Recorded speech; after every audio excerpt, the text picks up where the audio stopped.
Okay, welcome back. So today I had a request on showing where do you drain your fuel tank from the Genkins 2300. So this is just going to be a short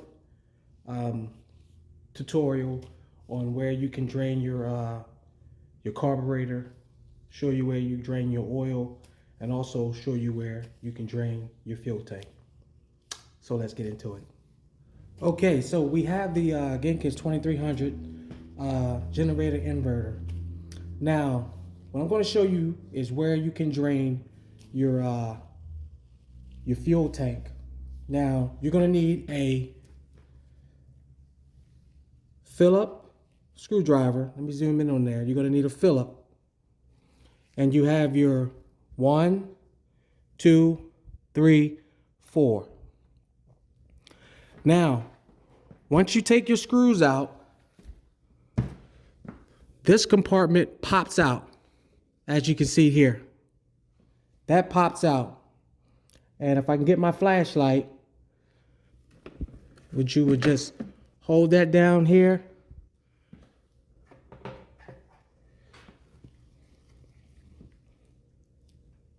Let me get my flashlight.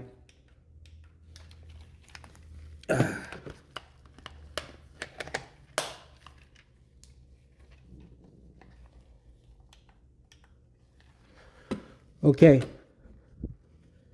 You see inside of there. This is, let me try to zoom in on this camera. Let me zoom in. Give me 1 second. Let me turn it.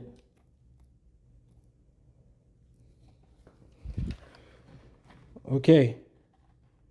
You see this here? This is, I still can't really see it. Let's get up a little close. Let me bend this down just a little bit. All right, you're gonna need some needle nose pliers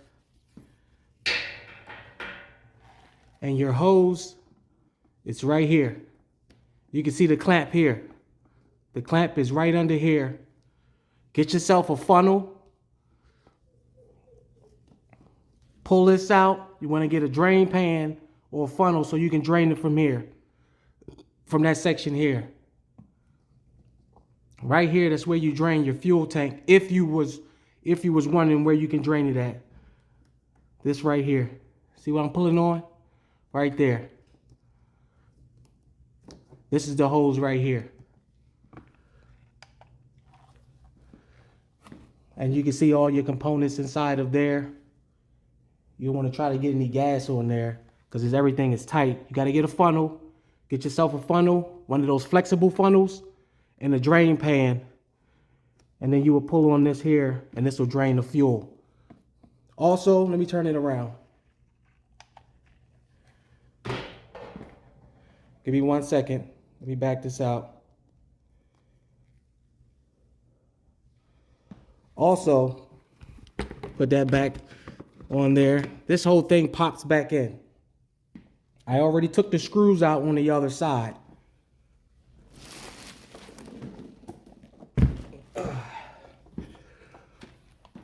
Okay. Let's zoom in a little bit. That flashlight is bright. This is where you drain your oil. This is where you would drain your oil at. Now, you can take the whole compartment off. This side also has the 4 screws. Right here, here, here, here. It just pops out and you can see everything. Okay, let's move it over to this side. Let me see if I can adjust this down. Give me 1 second. Let me adjust this down so you can see what I'm talking about.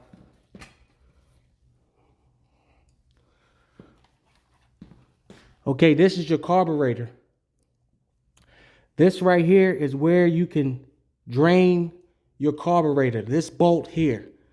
That's probably a 10 millimeter. So everything is just basic. You can excuse me, you can drain your carburetor right there, and then you can drain your oil. That's where you would drain your oil. And of course, let's focus on top of here. This is all your hoses. This is where your air filter is. Let me focus that around there. This is where your air filter is. So I'm really not going to get in depth as far as, you know, draining and stuff, draining the fluids and everything. I'm just showing you where everything is located. So whenever you have any issues, or you have to drain it out, or you have stale gas in your carburetor, you can also go right here. And like I said, the other side, you can drain it out. What I normally do is, let me turn the light off. What I normally do, let's turn this camera around. If it's going to turn around, it's not. What I normally do, I run 93 octane. You know, most people say you don't have to, but I think that the more octane that I use, the better this thing runs. Also, I put in my gasoline tanks, or the gas cans. I also put a fuel stabilizer in there if you're going to store it. You want to put a fuel stabilizer. That's what you want to add if you're going to store your gas for a over the summer, or just for a long period of time. You want to add some stabilizer. You can just check at any hardware store. They do have fuel stabilizer. I did have some here, but I've been cleaning out my garage, and yeah, so it could be anywhere right now. But yeah, so I hope this video will help you out. Like I said, this thing pops back on.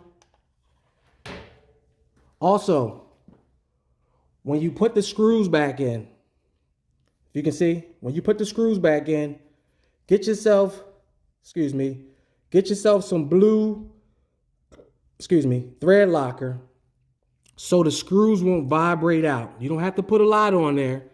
You just, if I can get this open, you just put a drop. So all you need is a little drop on there.